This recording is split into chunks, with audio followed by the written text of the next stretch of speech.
841, I'm Terrence Lee with the Voice of Change. Even though Suicide Prevention Month ends tomorrow, September and every month really after should still be about raising awareness. So we wanted to keep the conversation going this morning with clinical psychologist and author, Dr. Adolph Brown. Thanks for joining me this morning to talk about this. A tough topic, but it's a conversation that needs to be had. So since the pandemic started, mental health experts have worried that the emotional and mental stress created by COVID would lead to a rise in suicides. And I know that's something you've kept a close eye on as well, especially in the Black community. Definitely. Suicide has become the leading cause of death in the U.S. among all age groups. Wow. However, among black youth, it's actually increasing every single day. From the ages of 5 to 11. Wow. And again, that's 5 to 11. Mm-hmm.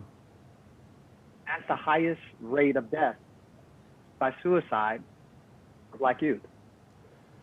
I am a survivor myself. I shared this story before here on A Good Day Chicago. So many parents, when their kids commit suicide, you often hear them say, I did not know they were going through anything. My parents didn't find out my story of survival until I was 30. I did not share it with them. What are some signs parents should look out for, and how do they spot the difference between a child who is suicidal and a child who's maybe just having a bad week or a bad month?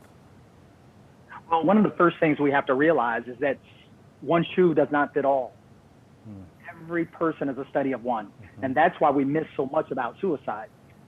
But when it comes to the overlooked symptoms, most of the time we think of substance abuse, we think of depression, anxiety.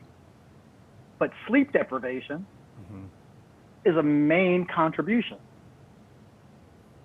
And it exacerbates any sadness or emotionality that the young person already has.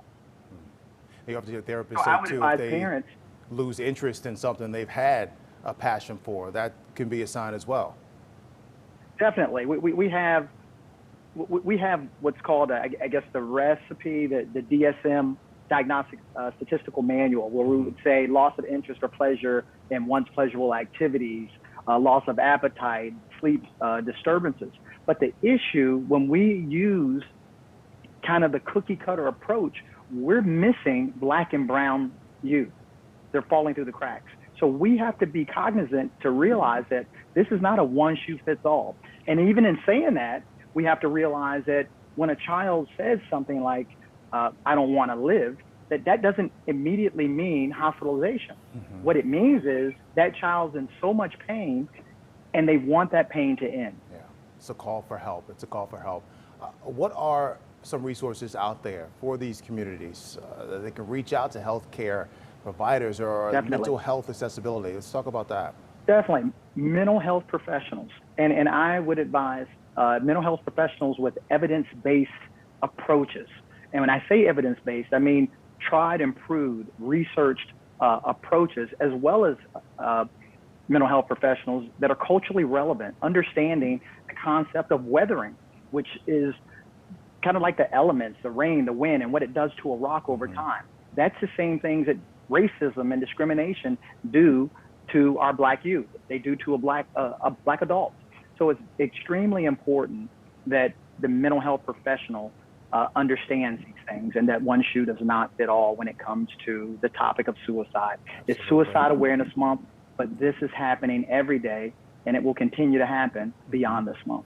And we want to share one of the biggest resources out there, the Suicide Prevention Hotline. If we can put that number up on your screen right now. If you are going through something, you know someone who's going through something, share this number with them. It's 1-800-273-8255.